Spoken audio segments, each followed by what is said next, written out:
It's gorgeous. Just cut the check. Warm toast in the morning. I am signed to a major label. The future of music. The future of music. The future of music. The future of music. The future of music. The Future of Music podcast. Hey there, once again. It's Ryan Withrow and Jonathan Boyd, your host of the Future of Music podcast, where we show you how to survive and thrive in the future of music. John, your background looks phenomenal, my friend. This looks next level. It looks super fancy. It could just be in some random corner of like a basement for all I know, but you did well. Where are you now? It's just like, I feel like where in the world is Carmen Sandiego? It's now like, where in the world is Jonathan Boyd? Where are you, man? Where'd you go? Yep. So actually we're in Finland at the moment. We're in Helsinki, which is interesting because one of the things we're going to talk about today was born in Helsinki. So really excited to talk about that. Nice. Yeah, just go there, I guess. Go wherever we're about to talk to. Just knock on the door and see if they'll let you in. And you could show them an image from the podcast right now that we're recording. I think that's good enough. I think that'll get you in. That's VIP backstage access, I think, is how that works. So, you kind of mentioned it. You mentioned that we're talking about things related to where you're at. But what is it? What are we talking about? What should they be excited to hear all about and learn about? Yeah, so actually nothing related to Finland, actually, but something really interesting because, we've been in the music space for a number of years at this point, and we've seen the evolution of technology, specifically things like amp modelers and digital amps and solid state and things like that. So a couple of things that we're going to talk about today is fast forward to today, 2023, how it's unbelievably cheap. It's so easy and cheap these days to get super amazing pro sounding tones and recording, like final product recordings, $10,000 sounds, like literally sitting on your bed, sitting in your bedroom. And that actually includes the actual pros presets, like their actual sounds. So you could dial up Joe Satriani's actual guitar rig and get his sound literally with a click of a button. And what's interesting about this is you don't have to do anything about learning, going through the ropes of learning all the mixing, the mic placement, getting the recording right, EQing the stuff. You don't have to do any of that. It's literally just dialing it up and clicking a button. So we're going to talk a lot about that today. Yeah, good. And talking about clicking a button, the button you should click is subscribe. I try, man, every time. I think that one was one of the better ones. That was one of the better ones. Yeah. But yeah. Really, make sure that you subscribe and you follow us on your favorite platform. Keep interacting. It's good to chat with everybody that's been commenting and giving feedback, especially, I just got to say it, even those that have opposing views. We're open to it, all right? So feel free. We'd love to hear all of the interaction as well. So feel free. Let us know if you love it, if you can't stand us, mainly Jonathan, not me. Don't tell me. I'll get hurt and offended and upset and sad. Not really, but it's okay. But anyway, keep following us. Make sure you do so and share with anybody you think that would enjoy this or find value or really, really have a good time listening. So this is a topic today that I think I'm all too familiar with, John. I think that, man, probably 5 years ago, I think I sold my last physical amplifier, which I think is probably blasphemy for a lot of people out there that are complete tone snobs. And I apologize. And I use tone snob in a positive way. All right. That's a good thing to be. All right. I wish I was that. What's interesting about that is I also sold my last amp, talking about being a tone snob, about 5 years ago, and it was a Fender 212 DeVille tube amp. So nice. Talk about being a tone snob. Yeah. I mean, for me, it's what we're going to talk about outside of the benefits and everything, like just physically having to purchase an amplifier, having to house the amplifier in your location, lugging it from location to location if you're touring or recording or anything. And I am in an apartment in a downtown area right now, and I feel like my neighbors just would not really enjoy the fact that I used to have a half stack Mesa Boogie going on, right? So we need to make sure that we keep them happy, and we do that with these things called amp modelers. Now, I'll give you a high level, and then we're going to dive into some exact examples where we're going to play some things for you. We're going to show you what they're capable of, what they can handle, how to use them, in hopes that maybe you give it a try, or maybe you're a bit more educated on the topic. But we kind of have to make a distinction, right, John? So when we're working in like an old school studio and we go in and we bring the amp, we're mic'd up, we're being recorded from the microphones into either an analog or a digital platform. And most people right now are using DAWs. They're the digital audio workstations like Cubase, Logic, Pro Tools, all of those. And with that, you can get things called plugins, which are just things that you could add to a channel and it'll give you an effect or something you could do as far as like EQ plugins. And it's essentially the same as if you had that big mixing board and those big effects panels and you were running it through, but it's all housed in the DAW. Now there's a difference. There's plugins and then there are the VST plugins as well. So that's really what we're going to be talking about as well, is this virtual studio technology, VST. So it's very fitting for us in the future of music to talk about virtual studio technology in this way. But really, there are some titans in the industry, and the high level of what it looks like in the day in the life of somebody that uses these on a daily basis, myself, all I'm doing to utilize this stuff is grabbing a guitar, plugging in the guitar, and then plugging right into an audio interface. And that just goes right into my recording DAW, and that's all I use. That's it. So when I sit down for the day, it's just me and the guitar. I only have to worry about a guitar and a cable, and I plug in. And you forgot about the sweatpants and no shoes and all that. Yeah. Yeah. But I have to get dressed for the podcast, though. So at least we're gonna waste it. Yep. Yeah. So really for me, it's so easy to, and I think this is the big focus for a lot of people, is it's easy to just be with the guitar and not have to worry about all the BS that goes into the sound for recording and getting stuff down. I mean, back in the day, man, when I was recording an idea, I would just be like, forget about it. I'll pull out the phone and record a really horrible quality thing with my amp on the other side of the room. Like, I don't have time to set this up and record ideas. So there have been these titans emerging in the industry of amp modelers and digital amp workstations in DAWs. Now, we'll talk about three of them, three that I personally use. We'll give examples in there, but I really want to explore not just how this is now in the current and in the present, but what does this mean for the future of guitar recording and guitar processing? What does this mean for the future of it, right? So for me, the big one, the titan, the like leader right now for me at least, but some people might disagree, is Neural DSP. So Neural DSP is just like emerged in the last few years. It was founded, what do you know, in Finland. This is the one you're talking about. In the same town, actually. Yeah, in 2017. And it was founded by Douglas Castro. That's the name I know mostly associated with Neural DSP. And this is an incredible platform. This is a leading one in the space in terms of how many artists get featured in it. So we're going to talk about, you spoke about this a little bit before, like Joe Satriani tones. So let's say I have Neural DSP, but I kind of want to like have it done for me. I want to hit certain tones of guitarists that I really like. All of these programs, all of these companies come out with presets, and they come out with things like a Bassi archetype for Neural DSP, which is Tosin Abasi's presets for everything. They come out with the Gojira one for the metal guys. They come out with Corey Wong, who's just an incredible guitarist out there. But of course, if you can't tell by now, I'm a super nerd for John Petrucci. So that may be the leading reason I use Neural DSP all the time, is because they have the Petrucci archetype, where John Petrucci's tones are all housed within Neural DSP. And it allows me just to snap in and feel like for 1 minute until I actually start playing that I am John Petrucci.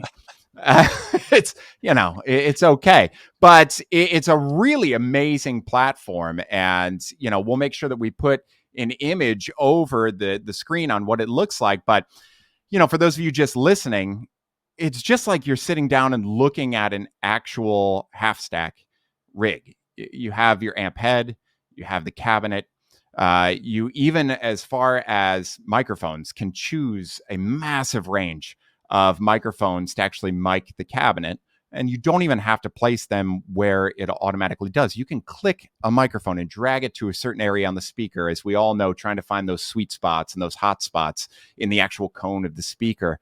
And you could dial in everything just with a simple touch of a button and a drag, and it's really amazing. So I think the best way that I can describe this, John, and then we'll start talking about it, is playing a little example.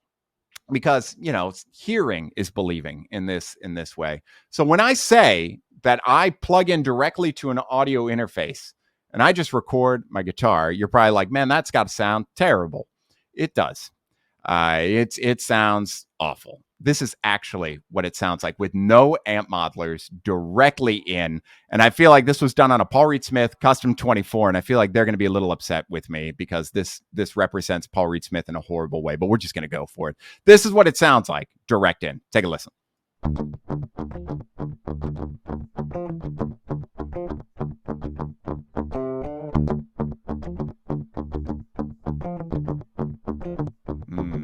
Beautiful.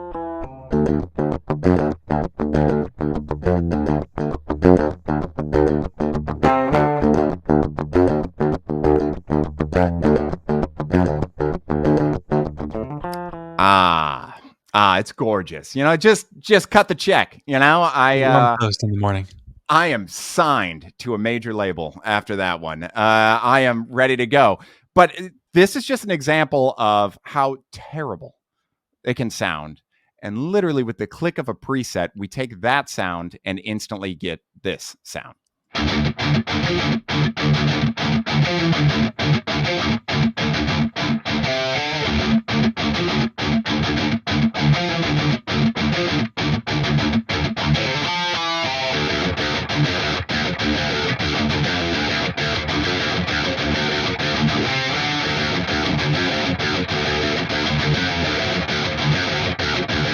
So you could tell. I mean, it's kind of like amazing and insane that we can get a tone like that. I didn't even do any changes to a preset. That was just already included in Neural DSP as a preset. So, that's kind of showcasing Neural DSP. I've got a couple more things, but John, I don't even know. I've never even asked you. Have you done work or recordings previously with the digital amp modelers? I think you've played around with a few. We've had conversations on it. But being somebody very similar to me that went from the world of physical amplifier into this digital world, what's your experience and what are your feelings? Yeah, I actually think it's good to kind of go back and get a little bit of the history of how we evolved to get to this point while you drink your 5-gallon jug of water there. 1 gallon. 1 gallon. Okay. I thought it was 20, but okay. Anyway, not that long ago, I would say, decade ago, even as early as that, or a couple of decades ago, in the beginning of these quote VSTs or digital instruments, if you can remember back to when cell phones first started having ringtones, how it's always all polyphonic and just really silly sounding like a video game. It was almost like the very beginning virtual instruments, if you will, especially for guitar tones, were kind of comical in a way. You know what I mean? They just, technically it was a tone, technically it was a guitar that you were hearing, but it really didn't sound good. So at that time, people did what they always did when it came to recordings. So you used to have to actually go to a place that has a good room, like the actual room has to sound good, or you either have to, that can be really expensive. So you have to go to an expensive studio or just hope that you can either, you have a house or you have an area where you can get a good sound out of it, especially acoustic things like drums, acoustic guitars, etc. Which not only can that be a massive cost, you have to lug all the equipment. So you have to have mic cables, you have to have amps. And if you want a different amp sound, you have to have an actual different amp. So you have to, buy a new amp, rent a new amp, etc. Then we get down to talking about what kind of mic are you using? How are you positioning the mic? Having somebody in a control room, have somebody to be in a control room that you have to pay for to produce it. And of course, we all love the classic rock records, and there's so many amazing records that have been recorded that way, and they sound phenomenal, but the effort and the equipment and the time and the money that it takes to do that is also astronomical. Mm-hmm. And, fast forward to the beginning of VSTs and virtual instruments, like I said, it kind of sounded like a joke, but then fast forward all the way to today with what you just played with the Neural DSP, it's really good now. And we're going to hear, a few more clips here in just a second and kind of like a full mix. But it's so good to the point, and this is answering your question finally. It's so good to the point that John Petrucci, for example, has a modeler as like when he's playing on stage, he has a sound. That's what he uses. That's what a lot of artists use these days. They actually don't even have amps. And a lot of times you go to a concert and they have amps on the stage just for show, just because that's what people think they want to see, right? So it's really interesting how things have started to change and how they're really accelerating because the technology has gotten so good. Now, specifically with the example that you just played, I do want to make a distinction about the quote clean or let's just call it the unfiltered sound, the sound that is just your guitar going into your computer. Your guitar actually sounds better than that. It's just that the computer sound that we're hearing has no acoustics whatsoever. So it's not the actual guitar sound, right? So PRS, we love you. Guitars actually do sound great, but in the computer, it's a little more dry, and the sustain isn't as long, so it just doesn't. It sounds sterile.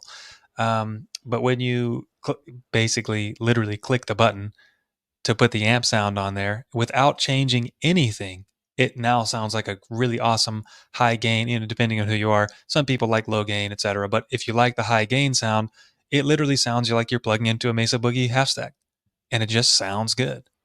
Yeah. And I think also just in defense of Paul Reed Smith, fanboy, 100% since I was 13. But I think in defense, you have to remember what's actually happening here.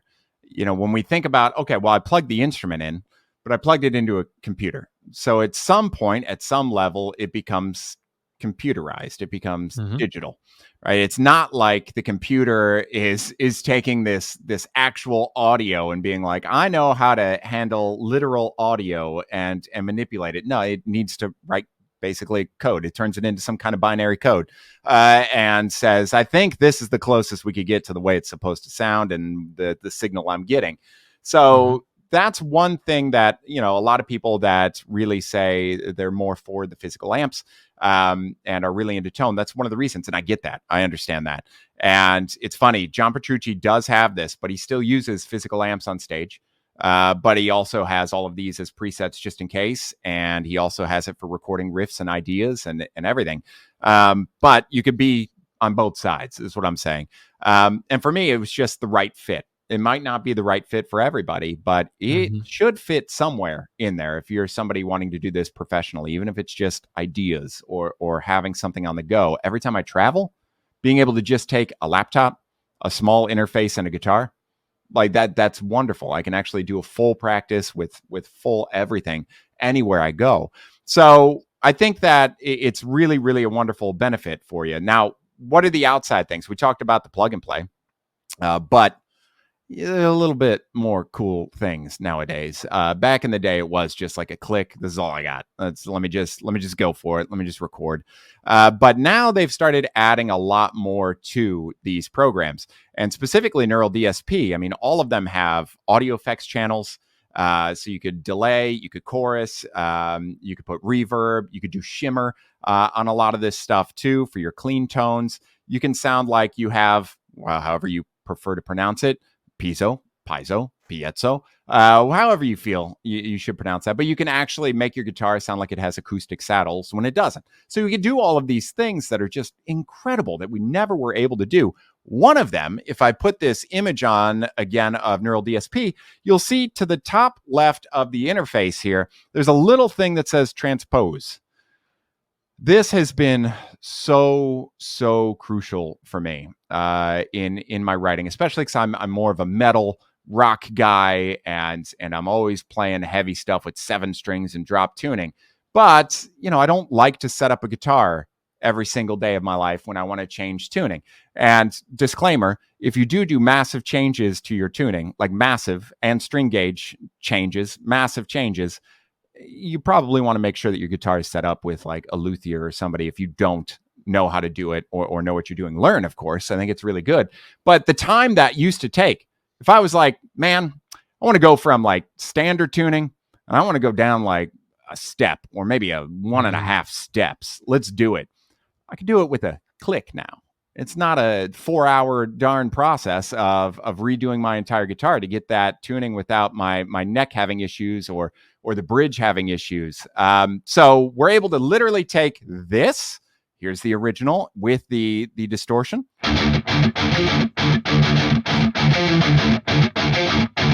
Right? We're able to take that, and I was like, oh, let's go down a whole step. One click.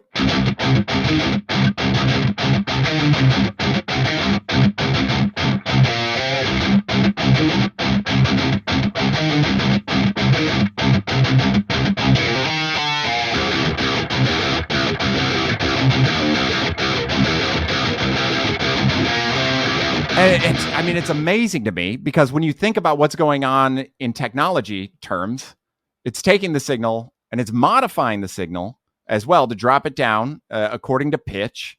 So you're thinking of it computing that.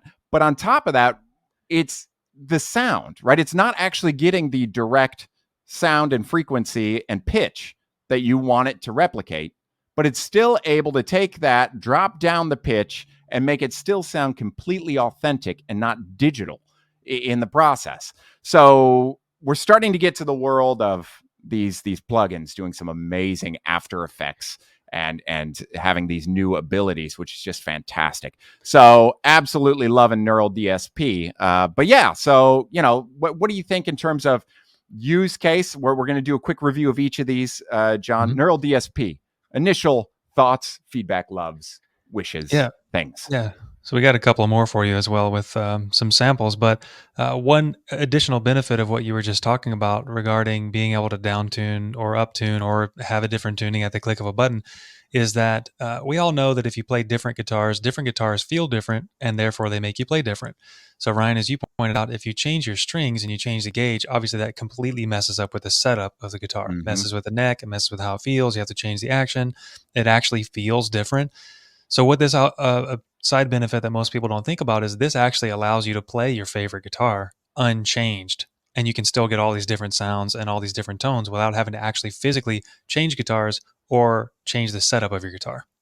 But in terms of Neural DSP in general, I kind of look at as we listen to these other clips, you'll probably see what I mean. But it's kind of the difference to me between different versions of good brands of amps, like different versions of, like, let's say a Fender tube amp versus like a Marshall half stack or something like that. It's kind of ice cream, it's different flavors.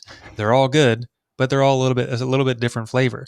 And I think at this point, honestly, they're really all good. I can't say one is bad at this point. They all sound good. They're just a little bit different. Yep, I'd agree. That's why I have too many of them, because it's just one of those things. I think that they all have their own benefit, and you start to go from like actual analog tone snob to digital tone snob a little bit, like me, where I'll start to combine these, and we're going to get into the other examples here right now. But thinking about being in the studio, having your stack ready to go, let's record. We all know the best way to record something like a rhythm is to record a right track and record it, and then go left track and re-record it so that you're not copying and pasting, because it adds a really good human feeling to it. But back then it was like, let's use the same amp, left, right. Now I have this ability of like, let me make my left guitar sound slightly different, maybe a little more mid in the left guitar. And now in the right guitar, let's completely change amps. Let's go to a different modeler with different feeling, different tone, and have these two combined to where it sounds like I now have two guitarists with completely different amplifiers. So it really gives you a really, really cool advantage in that way. And one of the ones I use a lot is called MixWave. And MixWave, boom, there it is. You could see it's a very similar interface. They all work very easily. If you know one, you essentially know all of them. You just have to learn like maybe 5 minutes of extra movement and going through and determining what it looks like. But you can see, right now, the photo that we're showing is just really the head of this digital amp, the digital fake image of the guitar amp head of the guitar amp going through here. And you can see up top, they have selections for adding overdrive. You could do your specific amp settings. You could do reverb, delay. You can change your cabinets. Like, let's talk about that. Changing your cabinets at a click so that you don't have to go out and buy a brand new cabinet to get a deeper tone if you want to, a warmer tone. So it's really, really great because they're all very easy to use once you start to use them. But MixWave was actually founded by a guy named Luke Holland. And Luke is an incredible drummer that happens to play drums a lot with a guitarist that I listen to far too much named Jason Richardson. And I actually tend to own the Jason Richardson Cutlass. So that's, again, fanboy. And behind this guitar behind me, there is a photo of Jason Richardson. So not into his music at all, not into his playing whatsoever. And there's a theme here, I think. I'm noticing. I only buy things that are from the guitarist I have hanging on my walls. In any event, he came out with MixWave, and it was primarily a drum-focused plugin, but then they started doing MixWave guitar plugins as well. And Jason Richardson has his own on there. And I find that, again, when you start listening to these different tones, you could start understanding the benefits of having multiple modelers because it gives you a different feel and a different tone. So when we go to MixWave, let's first listen to that Neural DSP to compare the tone. So this is the Neural DSP we listen to.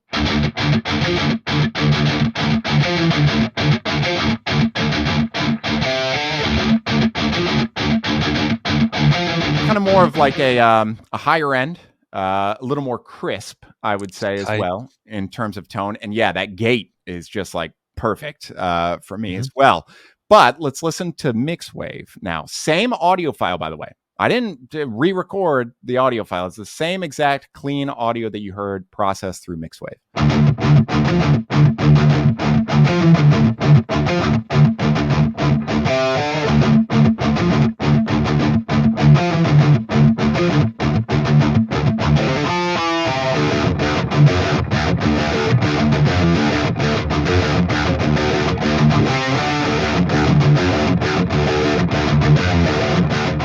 Much warmer, right? I would qualify that as like warm and sounding like it's kind of in more of a blanket, right? I guess that would be a good way of saying it. But when it comes to rhythm tones, it's necessary. Like that is the tone for at least rock and metal, like underneath, so it doesn't cut through those leads, and it really kind of stands on its own in the mix. But already, there you go again, like just yet another super inexpensive plugin that we put in. And even if I just had MixWave, that's amazing. That sounds incredible.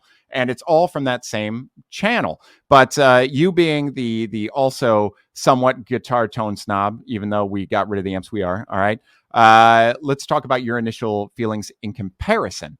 I feel like just putting it out there, they suit each other. There's not really a competition in my eyes, and it's why I really use both. But what do you think, John? Yeah, it's the same. It's really about what are you looking for? What are you looking to achieve? It's almost like nobody listens to a guitar player in a vacuum. So you don't just like sit down and listen to somebody play guitar and that's it, unless they're playing acoustic. But in terms of a band, and especially like a distorted sound, it really just depends on what else is in the mix. So if you have something that cuts through the mix, like the Neural DSP, then something like MixWave, which is, I would describe it as, you said warm, I would also say it's more round, it's more pronounced in the lows. The highs are low in terms of EQ. The highs are kind of trimmed off a little bit. So we kind of get that, some people might say more muddy, kind of darker type sound. And again, that might be great for sitting in the background of a mix. Like when you don't want to cut through, like you said, it's all about what you need and what's going to sound good for the situation. But we can't argue that it doesn't sound bad. It sounds good. And major distinction is these are all just preset tones. So with any of these, if you want to work at getting a tone that cuts through and has that higher end frequency up a little more, it's as easy as drag and drop and click and move. Again, it's so easy to go from no tone, no sound to whatever you want. as long as you're willing to just play around. And it's fun. I mean, you're not breaking anything either. I remember so many times, John, I would record on an album and we would pay for all that studio time and we would go listen to the demo and we would do the car test, right? That was always like the test, drive around, listen to the mix. And I'd be like, man, like that SM57 is not sounding right. That's not good. And a lot of times you're like, I already paid for it, so I'm stuck with it.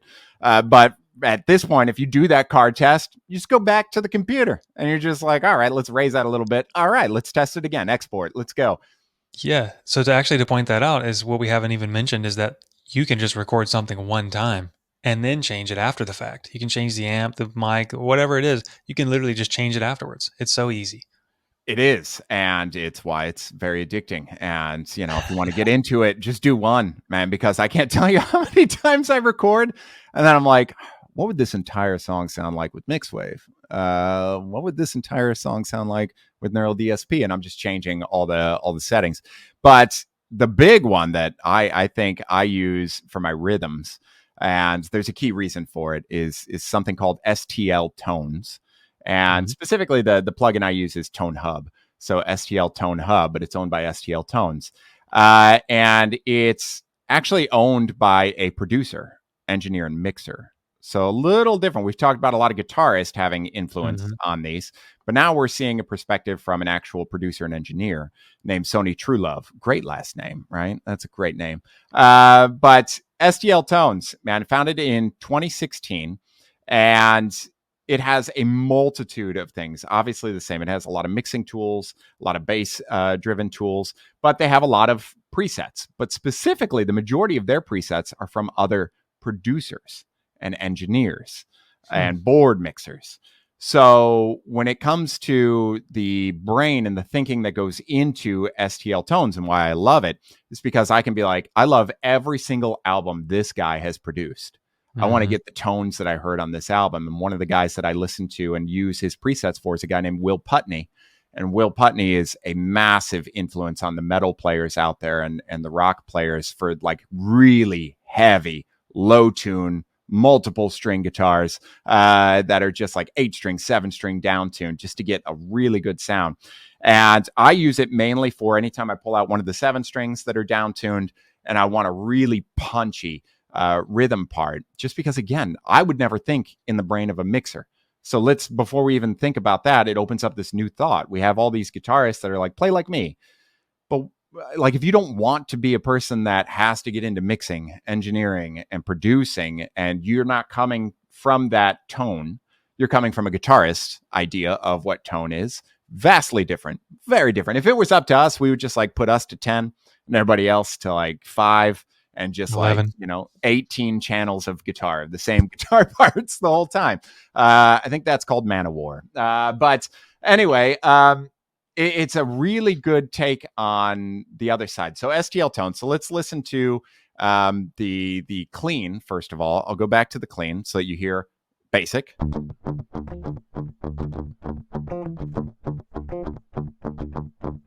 We get it now. We understand what's going on. It's kind of embarrassing to play. But in any event, let's listen to STL Tones.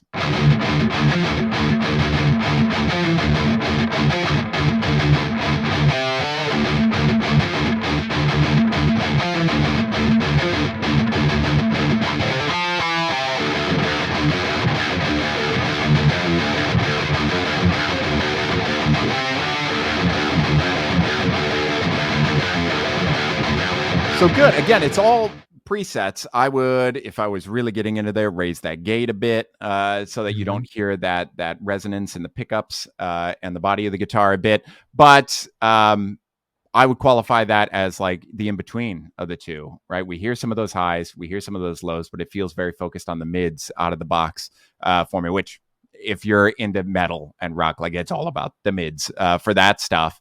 But it's just another example. I mean, there are hundreds of these examples as well. But let's hear your take on STL Tones before I kind of give what you can do with these tools. And I'll give you an example. Yeah, so I mean, kind of the same thing as before. It just depends on what you're going for. For me, STL Tones compared to the other ones sounded a little more, well, not a little more. It sounded a lot more open. It wasn't quite as tight. Definitely, I would call it more balanced, and the reason I would say that is because Neural DSP, it was tighter in the high end. The low end wasn't as pronounced. In MixWave, it was the opposite. So we heard a little bit more low end, less high end. This one, it seems to be more even across the EQ curve, but it's also more open sounding. Like the pickups themselves also sound just a little more open, not quite as. Yeah, I mean, I can't think of a good analogy at the moment, but it's bigger sounding in terms of the space that it takes up. Good point. I think I used the big and bold preset. So There you go. Big and bold. I knew it. I heard it and I was like, big and bold, baby. That's it. I think it was thick and bright and big and bold. Sounds like my heart. But anyway, I think that I agree. I would also, again, disclaimer, this is all the presets. I didn't make any changes to any of these presets. You can get any of these tones from any of these tools, really. It's just what feels best for you and what's the use case. I know a lot of people that are very big on one of these and almost like refuse. They're like, no need to get into the others. And I kind of attribute it to like learning the first thing you learn. And then you kind of love that the most, right? That's your baby. You're like, I learned everything I needed to know from this one platform. I'll use the other ones, but I always go back to this one. And I feel like that's definitely something I do as well. But, before I ask you the big question to end all questions here, I want to also show people what's possible digitally. So we talk about these individual guitar tracks, but what does it actually sound like in a mix? So using that guitar track that was just completely clean, and then using other plugins and tools like Superior Drummer is something I use for all of my drum parts. Literally MIDI drums that are all created from live drums being recorded and their sounds. So they'll actually have drummers go in and hit the snare 800 different ways and in 800 different areas, and they'll be able to start to trigger that in MIDI as well. So with that, and then the idea of mastering. A lot of people have massive hesitation to learn mastering. It takes forever. So there are tools, and I used one specifically here from TuneTrack. And TuneTrack is a one-click master. So it's just a one-click. They have a bunch of mastering presets, and it really evens out all of the sounds. Amazing. As far as bass, if you're a bass guitar player, they've got a ton. I believe Neural DSP has some. I use Parallax. I think that is also Neural DSP. Just straight in, and we use that. So this is what it sounds like. An example. Again, no touching other than just dropping presets. That's it. So here we go.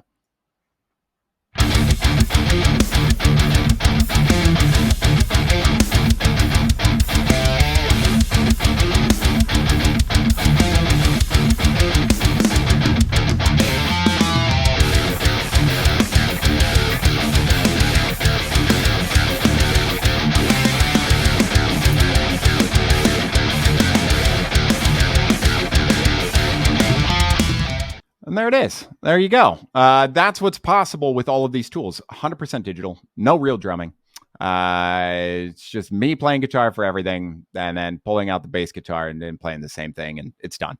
So now that you hear that, John, now that you know where it's come from, obviously you've tapped into these tools as well. The question I want to leave us with and talk through for a minute or two is, where do they go from here? Obviously, there's so much possible right now in 2023 with this stuff. It's all I use, and albums are being recorded every day with just this stuff. No amps. So where do you think they go from here? How do you think they continue to grow in the future of music with this tech? Yeah, I think it's actually all about, this is going to sound weird, but it's the way that water flows and stabilizes. So at the end of the day, it's all about economizing. And what I mean is the output that you get versus the input that you put in. So in other words, the amount of work that you put in or the amount of resources that you put in to get a certain output. Previously, if we go back before any digital instruments were a thing, the only input and output was going to do analog recording, right? So you didn't really have a choice when it came to this.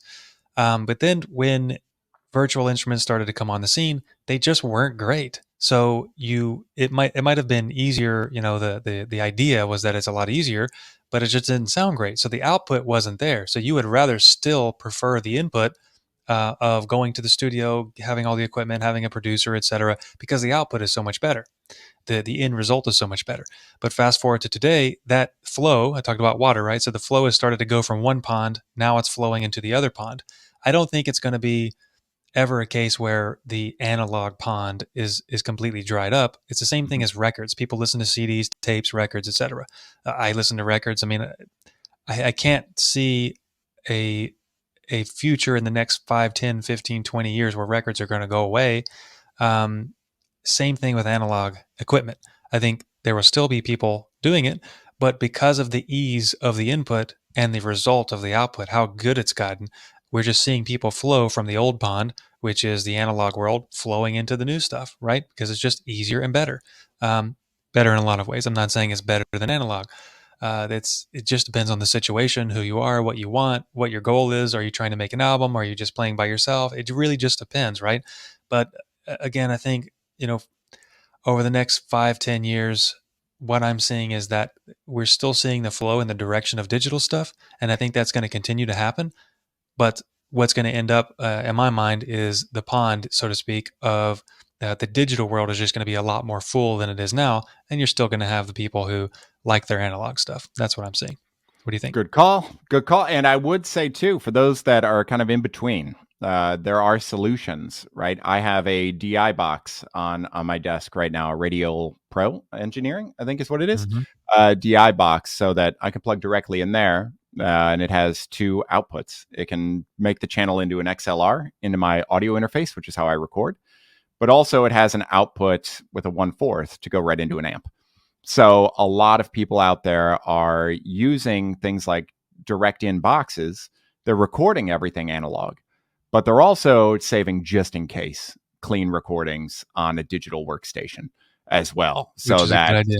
Yeah, so that if they're like, oh no, we need to like reamp, like we need to, the amp settings are terrible, they have a completely clean, clear channel that was already recorded and it can be brought in as needed. And a lot of the artists that you hear these days, the modern people that are recording, are using that approach as well. So it's something, if you're in between and you're like, I don't trust it fully, you don't have to. You can absolutely start to use both.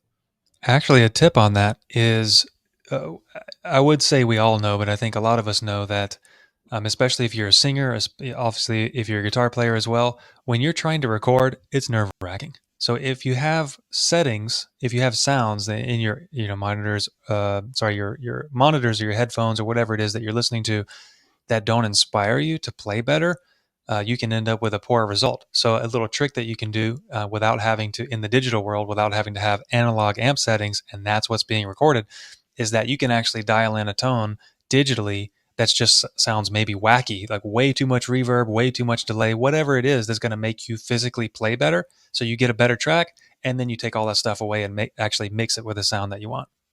Truth. I do that a lot without even thinking of that example. So good work. There you go. And I would like to say, obviously, none of these guys reached out to us to promote this or anything. It's just legitimately what I use on a daily basis. And it's more about trying to spread the word here, because I got to tell you, just having these tools available every single day has just been like profound for me. And it's just like true love to them and the work they're doing with this stuff, because it inspires me and so many other people to play. So a big thank you to the companies out there that do this. So we'll put the links as well. I think a lot of these platforms offer free trials at first. You can literally just pump it in, give it a try, and see if it's something that you like, or at least try to experience and play around with and have fun with. So I'll make sure that we link all of those in the description and show notes. But that's all we got. I just wanted to really dive into this world of digital amp modeling.